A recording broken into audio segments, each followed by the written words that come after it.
Hai guys, perkenalkan nama saya Nehana Filawanti dengan NIM C1C0220003.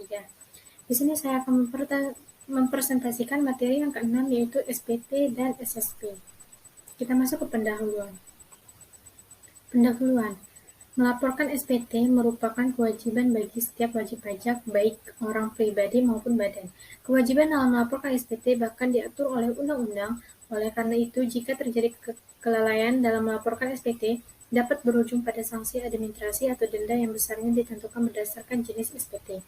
Direktorat Jenderal Pajak (DJP) menerbitkan aturan baru tentang tata cara pengisian surat setoran pajak atau bisa disebut dengan SSP melalui Peraturan Direktur Jenderal Peritrijen Pajak Nomor per 09 PJ 2020 tentang bentuk, isi, dan tata cara pengisian SSP yang menggantikan aturan sebelumnya, yaitu Peritrijen Pajak Nomor per 22 PJ 2017. SSP sendiri merupakan bukti pembayaran atau penyetoran pajak yang telah dilakukan dengan menggunakan formulir atau yang telah dilakukan dengan cara lain ke kas negara melalui tempat pembayaran yang dituju oleh Menteri Keuangan. Kita masuk ke pembahasan yang pertama yaitu SPT. Pengertian SPT. Nomor 1. Surat pemberitahuan atau disingkat SPT adalah surat yang digunakan oleh wajib pajak untuk melaporkan perhitungan atau pembayaran pajak, objek pajak dan atau bukan objek pajak, serta harta dan kewajiban sesuai dengan ketentuan peraturan perundang-undang perpajakan yang berlaku. Segala informasi yang tercantum dalam SPT harus benar, lengkap, dan jelas. SPT bisa dilaporkan secara langsung ke kantor pelayanan pajak (KPP) atau secara daring. Di dalam SPT sendiri membuat informasi tentang jumlah pajak terhutang serta pelunasan pajak yang telah dilakukan dalam periode tertentu. Wajib pajak juga harus bertanggung jawab atas informasi yang tertera di dalam SPT. Jika terdapat informasi yang tidak sesuai, Ditjen Pajak sebagai penyelenggaraan kegiatan pajak dapat meminta keterangan dan pertanggungjawaban pada wajib pajak. Yang kedua yaitu jenis SPT. Berdasarkan ketentuan peraturan perundang-undangan, SPT terbagi menjadi dua jenis, SPT massa dan SPT tahunan. SPT massa digunakan untuk melaporkan pajak dalam kurun waktu tertentu, bulanan. Jenis pajak yang harus dilaporkan setiap bulan melalui SPT massa terdiri dari pajak penghasilan PPh pasal 21, pajak PPh pasal 22, PPh pasal 23, PPh pasal 25, PPh pasal 26, PPh pasal 24 ayat 2, PPh pasal 15, PPN dan PPNBM serta pemungutan PPN. Yang kedua yaitu SPT tahunan. Sesuai dengan namanya, SPT tahunan wajib disetujui setiap tahun pada akhir tahun pajak. SPT tahunan terbagi menjadi dua kategori, yaitu SPT tahunan perorangan dan SPT tahunan badan. SPT tahunan perorangan terbagi lagi menjadi tiga jenis, yaitu SPT tahunan 1770, SPT tahunan 1770 sederhana, dan SPT 1770 sangat sederhana. Yang menjadi perbedaan di antara ketiga jenis SPT tahunan ini terletak pada status kepegawaian seseorang, sumber lain, serta besaran wajib pajak setiap tahun. Yang ketiga, fungsi SPT. SPT pajak punya fungsi baik bagi wajib pajak, pemotong pajak maupun petugas pajak. Di sisi lain, SPT pajak juga menjelaskan apakah pajak tersebut dipungut dari pribadi atau badan, bagi PKP atau pengusaha kena pajak. Sederhananya, SPT pajak berfungsi sebagai alat pelaporan dan pertanggungjawaban pajaknya. Di dalam SPT pajak untuk badan usaha juga terdapat informasi pajak seperti PPN dan PPNBM, hal-hal yang berhubungan dengan pengkreditan, pajak masuk, pajak keluar, dan pemotongan pajak. Yang keempat, isi dari SPT. Isi SPT tahunan PPh menurut Peraturan Menteri Keuangan Nomor 243 PMK 03/2014 harus memuat data seperti berikut. Yang pertama, jenis pajak, nama wajib pajak dan nomor pokok wajib pajak, masa pajak, bagian tahun pajak atau tahun pajak yang bersangkutan, tanda tangan wajib pajak atau kuasa wajib pajak, jumlah peredaran usaha, jumlah penghasilan termasuk penghasilan yang bukan merupakan objek pajak, Selanjutnya, jumlah penghasilan kena pajak, jumlah pajak yang terutang, jumlah kredit pajak, jumlah kekurangan atau kelebihan pajak, jumlah harta dan kewajiban, tanggal pembayaran pajak penghasilan pasal 29, dan data lainnya yang terkait dengan kegiatan usaha wajib pajak. Berdasarkan penggunaannya, bentuk SPT dibagi menjadi dua bagian, yaitu SPT untuk wajib pajak orang pribadi. Wajib pajak pribadi memiliki 3 jenis formulir SPT tahunan, yakni formulir SPT 1770, formulir SPT 1770 sederhana, dan formulir SPT 1770 sangat sederhana.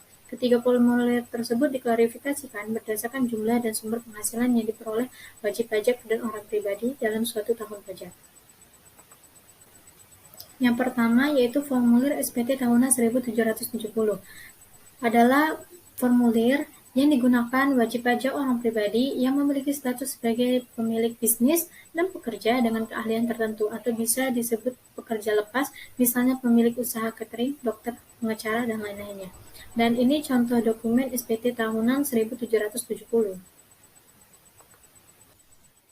Yang kedua yaitu formulir SPT tahunan sederhana 1770. Formulir ini digunakan oleh wajib pajak orang pribadi dengan penghasilan per tahunnya lebih dari 60 juta. Tak hanya itu, pekerjaan yang memiliki sumber penghasilan lebih dari satu tempat kerja, setidaknya ada 2, juga dapat melaporkan pajak dengan formulir 1770 sederhana. Dan ini contoh dokumen SPT tahunan sederhana 1770. Yang terakhir yaitu formulir SPT tahunan 1770 sangat sederhana. Merupakan formulir yang digunakan oleh wajib pajak dengan penghasilan kurang atau setara 60 juta setiap tahunnya. Formulir ini ditunjukkan bagi karyawan yang bekerja hanya di satu perusahaan atau instansi selama minimal setahun. Dan ini contoh dokumen SPT tahunan sangat sederhana 1770.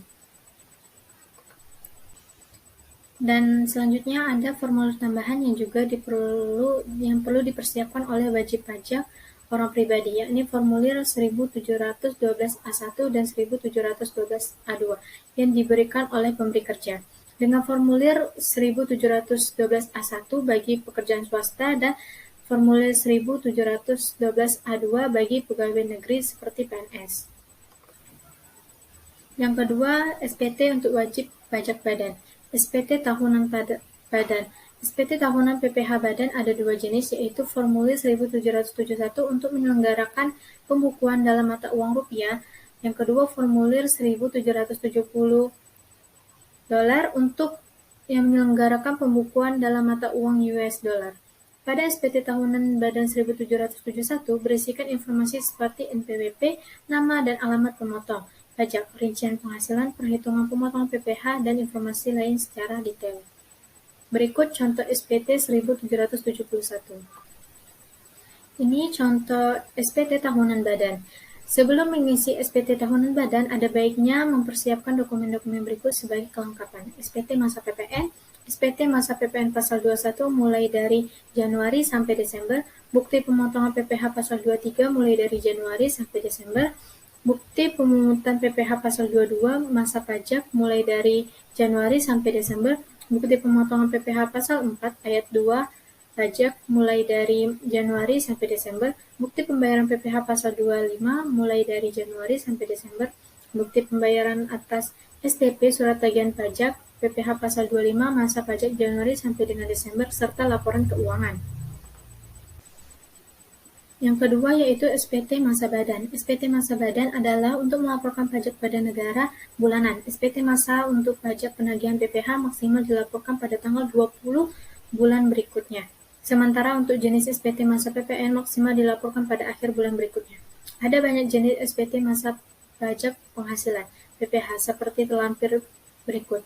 SPT masa PPh pasal 22, PPh pasal 21 sampai 26, PPh pasal 23 sampai 26, PPh pasal 25, PPh pasal 4 ayat 2, PPh pasal 15. Dan ini contoh SPT masa badan. Selanjutnya yaitu materi yang kelima, yaitu yang wajib mengisi SPT. Setiap warga negara Indonesia (WNI) yang telah memiliki penghasilan pribadi dan masuk dalam kriteria penghasilan kena wajib pajak melaporkan surat pemberitahuan SPT ke Direktorat Jenderal Pajak. Pendatangan Pendatangan sebagai dimaksud pada ayat 1 dapat dilakukan secara biasa dengan tanda tangan stempel atau tanda tangan elektronik atau digital, yang semuanya mempunyai kekuatan hukum yang sama. Tata cara pelaksananya diatur dengan atau berdasarkan peraturan Kementerian Keuangan. Jadi yang wajib mengisi SPT yaitu setiap warga negara Indonesia atau seluruh warga Indonesia. Materi ke-6 yaitu pembetulan SPT. Pembetulan SPT adalah cara laporan SPT tahunan yang sudah direvisi atau perbaikan untuk tahun pajak yang sama. Pembetulan SPT baik tahunan maupun masa dapat dilakukan berapa kali di atas kemauan sendiri dengan syarat Ditjen Pajak belum melakukan tindakan pemeriksaan pajak. Direktorat Jenderal Pajak menyatakan bahwa wajib pajak dapat membetulkan surat pemberitahuan atau SPT pajak agar terhindar dari pemeriksaan pajak dan sanksi. Sebelum melakukan pembetulan surat pemberitahuan, alangkah baiknya kita pahami dulu ketentuan berikut. Yang pertama, kemauan sendiri. Wajib pajak dengan kemauan sendiri dan sadar membetulkan SPT dengan menyampaikan pernyataan tertulis. Tindakan ini dapat dilakukan selama Direktur Jenderal Pajak belum melakukan pemeriksaan. Pasal 8 ayat 1 UU KUP. Yang kedua, sebelum 2 tahun pembetulan SPT rugi atau lebih bayar harus disampaikan paling lama 2 tahun sebelum kadaluarsa penetapan. Yang ketiga, sanksi administrasi 2% per bulan dikenakan apabila setelah pembetulan SPT tahunan atau masa mengakibatkan utang pajak menjadi lebih besar. Sanksi dihitung atas jumlah pajak yang kurang dibayar. Keterlambatan dihitung sejak saat penyampaian SPT berakhir sampai dengan tanggal pembayaran. Bagian dari bulan tetap dihitung penuh 1 bulan. Pasal 8 ayat 2 UU KUP. Yang ketujuh yaitu batas waktu penyampaian SPT. Batas waktu penyampaian SPT tahun adalah 3 bulan setelah akhir tahun pajak. Perlu diketahui bahwa tahun pajak merupakan jangka waktu 1 tahun kalender, kecuali wajib pajak menggunakan tahun buku yang berbeda dengan tahun kalender. Yang kedua, kewajiban melapor SPT tahunan dikecualikan untuk wajib pajak orang pribadi yang dalam 1 tahun pajak menerima atau memperoleh penghasilan neto yang tidak melebihi penghasilan tidak kena pajak (PTKP). Kekurangan pembayaran pajak yang terutang harus dibayar lunas sebelum SPT PPh disampaikan berdasarkan SPT tahunan PPh. Batas waktu penyampaian SPT masa. Yang pertama yaitu PPh pasal 21, yang menyerahkan adalah pemotong. Batas waktu penyerahan atau penyampaian tanggal 20 bulan takwin berikutnya setelah masa pajak berakhir. Yang kedua, PPh pasal 22 impor, yang menyerahkan DJBC, batas waktu penyerahan atau penyampaian 7 hari setelah batas waktu penyetoran pajak berakhir. Nah, yang keduanya itu PPh pasal 22 impor juga, yang menyerahkan bendahara hewan. Batas waktu penyerahan atau penyampaian tanggal 14 bulan takwin berikutnya setelah masa pajak berakhir. Yang ketiga, PPh pasal 22 bahan bakar, yang menyerahkan Pertamina. Batas waktu penyerahan atau penyampaian 20 hari setelah masa pajak berakhir. Yang keempat, PPh pasal 23 atau 26, yang menyerahkan pemotongan PPh pasal 23 atau 26. Batas waktu penyerahan atau penyampaian tanggal 20 bulan takwin setelah masa pajak berakhir. Yang kelima yaitu PPh pasal 25 yang menyerahkan wajib pajak yang punya NPWP. Batas waktu penyerahan atau penyampaian tanggal 15 bulan takwin setelah masa pajak berakhir. Dan yang terakhir PPN dan PPNBM yang menyerahkan PKP, bendahara, dan selain bendahara. Batas waktu penyerahan atau penyampaian akhir bulan setelah masa pajak atau 14 hari setelah masa pajak berakhir dan akhir bulan setelah masa pajak. Kita masuk ke materi yang ke-8 yaitu penundaan penyampaian SPT. Dalam perpajakan Indonesia, batas waktu pemohonan penundaan atau perpanjangan waktu pelaporan SPT tahunan PPh wajib pajak orang pribadi atau wajib pajak badan ada aturannya. Wajib pajak orang pribadi dan wajib pajak badan dapat memperpanjang jangka waktu penyampaian SPT tahunan pajak penghasilan dalam tempo paling lama 2 bulan setelah batas waktu penyampaian SPT PPh. Dengan begitu, untuk SPT tahunan PPh, badan dapat diperpanjang jangka waktu pelaporan hingga dengan 30 Juni. Sedangkan SPT tahunan PPh orang pribadi dapat diperpanjang jangka waktu pelaporan hingga dengan 31 Mei. Yang ke-9 yaitu sanksi terlambat atau tidak membayar SPT. Berdasarkan UU KUP, UU Nomor 16 Tahun 2000, Pasal 3 Ayat 5A, wajib pajak yang tidak menyampaikan SPT hingga tenggat waktu atau batas perpanjangan akan memperoleh surat teguran. Kemudian pihak yang bersangkutan akan dikenai sanksi administrasi berupa denda sebesar 50.000 untuk SPT massa dan 100.000 untuk SPT tahunan, dan 1 juta bagi badan usaha sesuai pasal 7. Sementara pada UU nomor 28 tahun 2007 disebutkan bahwa apabila kurang bayar pajak SPT tahunan akan diberi sanksi berupa bunga sebesar 2% per bulan, dihitung dari batas waktu penyampaian SPT lebih lanjut. Pada pasal 39 menjelaskan secara gamblang bahwa kesengajaan tidak membayar SPT tahunan atau menyampaikan informasi tidak benar maupun tidak lengkap dianggap merugikan negara. Sehingga wajib pajak akan memperoleh sanksi pidana paling singkat 6 bulan dan paling lama 6 tahun, serta pelunasan denda minimal 2 kali dan maksimal 4 kali nominal pajak terutang yang kurang atau tidak dibayar. Hal tersebut sesuai dengan UU Nomor 28 Tahun 2007 tentang perubahan ketiga atas UU Nomor 6 Tahun 1983. Kita masuk ke pembahasan yang kedua, yaitu SSP. Pengertian SSP. Yang pertama, SSP merupakan suatu bukti pembayaran atau penyetoran pajak yang telah dilakukan dengan menggunakan formulir atau telah dilakukan dengan cara lain ke kas negara melalui tempat pembayaran yang ditunjuk oleh Menteri Keuangan. Pengertian lain juga menyebutkan bahwa SSP merupakan suatu surat yang digunakan oleh wajib pajak untuk melakukan pembayaran atau penyetoran pajak yang terutang ke kas negara. Yang kedua yaitu fungsi SSP. SSP berfungsi sebagai sebuah bukti pembayaran pajak apabila telah disahkan oleh pejabat kantor penerimaan pembayaran yang berwenang atau apabila telah mendapatkan validasi dari pihak lain yang berwenang. Masih masuk ke materi fungsi SSP, yang pertama ada surat setoran pajak standar. SSP standar merupakan surat yang digunakan oleh wajib pajak untuk melakukan pembayaran atau penyetoran pajak yang terutang ke kantor penerimaan pembayaran. SSP standar dibuat sebanyak 5 rangkap dengan petunjuk sebagai berikut. Lembar ke-1 untuk arsip wajib pajak, lembar kedua untuk kantor pelayanan pajak KPP melalui kantor pelayanan perbendaharaan negara KPPN. Lembar ketiga digunakan wajib pajak untuk lapor ke KPP, lembar keempat untuk arsip kantor penerimaan pembayaran, lembar kelima untuk arsip wajib pungut atau pihak lain sesuai dengan ketentuan perundang-perundangan perpajakan yang berlaku. Yang B, surat setoran pajak khusus. SPP khusus hanya dicetak pada saat transaksi pembayaran atau penyetoran pajak sebanyak 2 lembar, yang berfungsi sama dengan lembar ke-1 dan kedua SSP standar, atau dicetak terpisah sebanyak 1 lembar, yang berfungsi sama dengan lembar kedua SPP standar untuk diteruskan ke KPPN sebagai lampiran daftar nominatif penerimaan atau DNP. Yang C yaitu surat setoran pembayaran cukai dan pajak dalam rangka impor (SPCP). Merupakan SSP yang digunakan oleh importir atau wajib bayar dalam rangka impor SPCP.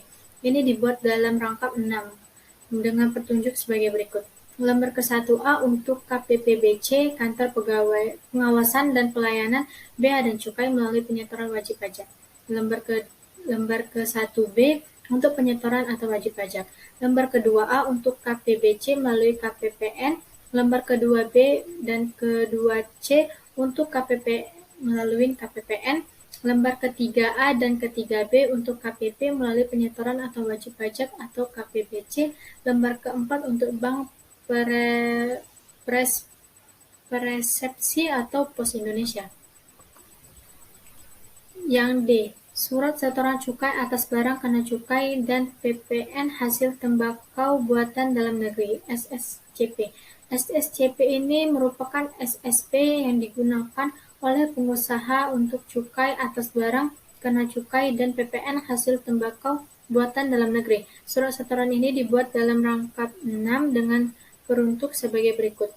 lembar ke-1A untuk KPBC melalui penyetoran atau wajib pajak, lembar ke-1B untuk penyetoran atau wajib pajak, lembar ke-2A diperuntukkan bagi KPBC melalui KPPN, lembar ke-2B untuk KPPP melalui KPPN, lembar ke-3 untuk KPP melalui penyetoran wajib pajak, lembar ke-4 untuk Bank Peresepsi atau Pos Indonesia. Yang ketiga yaitu batas waktu pembayaran dan penyetoran SSCP. Yang pertama, PPh Pasal 4 Ayat 2. Pajak yang dipotong oleh pemotong PPh harus disetor paling lama tanggal 10 bulan berikutnya setelah masa pajak berakhir. Yang kedua, PPh Pasal 15. Pajak yang dipotong oleh pemotong harus disetorkan paling lambat tanggal 10 bulan berikutnya setelah masa pajak berakhir. PPh Pasal 21. Pajak yang dipotong oleh pemotong harus disetor paling lambat tanggal 10 bulan berikut setelah masa pajak berakhir. PPh Pasal 23 dan PPh Pasal 26, pajak yang dipotong oleh pemotong harus disetor paling lambat tanggal 10 bulan berikutnya setelah masa pajak berakhir. Selanjutnya, PPh Pasal 25, pajak ini harus dibayar paling lama tanggal 15 bulan berikutnya setelah masa pajak berakhir. PPh Pasal 22 PPN atau PPN dan PPNBM atas impor, pajak ini harus dilunasi bersamaan dengan setoran pembayaran bea masuk dan dalam hal bea masuk yang ditunda atau dibebaskan. PPh Pasal 22 PPN atau PPN dan PPNBM atas impor harus dilunasi pada saat penyelesaian dokumen pemberitahuan perbedaan impor. PPh Pasal 22. Batas penyetorannya adalah tanggal 10 bulan berikutnya setelah masa pajak berakhir. PPh atau PPN atau PPN dan PPNBM penyetoran paling lambat tanggal 7 bulan berikutnya setelah masa pajak berakhir. PPh Pasal 25 dibayar paling lama pada akhir masa pajak terakhir. Dan dari materi tadi dapat saya simpulkan bahwa surat pemberitahuan atau disingkat SPT adalah surat yang digunakan oleh wajib pajak untuk melaporkan perhitungan dan pembayaran pajak, objek pajak dan bukan objek pajak, serta harta dan kewajiban sesuai dengan ketentuan peraturan perundang-undangan perpajakan yang berlaku. Segala informasi yang tercantum dalam SPT harus benar, lengkap, dan jelas. SPT harus dilaporkan secara langsung ke kantor pelayanan pajak KPP atau secara daring. Sedangkan SSP merupakan suatu bukti pembayaran atau penyetoran pajak yang telah dilakukan dengan menggunakan formulir atau telah dilakukan dengan cara lain ke kas negara melalui tempat pembayaran yang ditunjuk oleh Menteri Keuangan. Pengertian lain juga menyebutkan bahwa SSP merupakan suatu surat yang digunakan oleh wajib pajak untuk melakukan pembayaran atau penyetoran pajak yang terutang ke kas negara. Dan hanya itu materi yang bisa saya sampaikan tentang materi yang ke-6, surat pemberitahuan dan surat setoran pajak. Saya meminta maaf jika banyak sekali kesalahan. Saya akhiri, wabillahi taufiq wal hidayah. Wassalamualaikum warahmatullahi wabarakatuh.